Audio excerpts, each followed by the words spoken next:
సనాతన ధర్మం అంటే ఈ మనిషికి తెలుసా? ఫస్ట్ సాక్షాత్తు నువ్వు ఆ కూటమిలో ఉన్నావు. సాక్షాత్తు చంద్రబాబు నాయుడు నీ కళ్ళ ఎదుటే ఈ తప్పు చేసినాడు. తప్పు అని నీకే కాదు, సామాన్యునికి 6 ఏళ్ల పిల్లోనికి కూడా కనిపిస్తా ఉంది, నీతో సహా.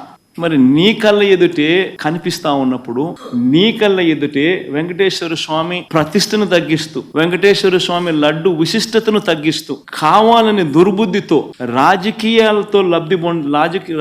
లబ్ధి పొందేందుకు ఇన్ని కోట్ల మంది వెంకటేశ్వర స్వామి భక్తుల మనసుల్లో ఒక అనుమానం క్రియేట్ చేయడం, దానివల్ల అపవిత్రత తిరుమల తిరుపతి దేవస్థానానికి, తిరుమల తిరుపతి లడ్డు విశిష్టతకు తగ్గిస్తూ జరిగినప్పుడు, అందులో నువ్వు కూడా భాగమై, నువ్వు కూడా అది అబద్ధం అని తెలిసి, నువ్వు కూడా అబద్ధానికి రెక్కలు కట్టి, నువ్వు కూడా అదే దుష్ప్రచారాన్ని చేయడంలో నువ్వే అడుగులు ముందుకు వేస్తా ఉన్నప్పుడు ఎక్కడ సనాతన ధర్మం గురించి నువ్వు మాట్లాడతావు? కరెక్టేనా మనం చేసేది?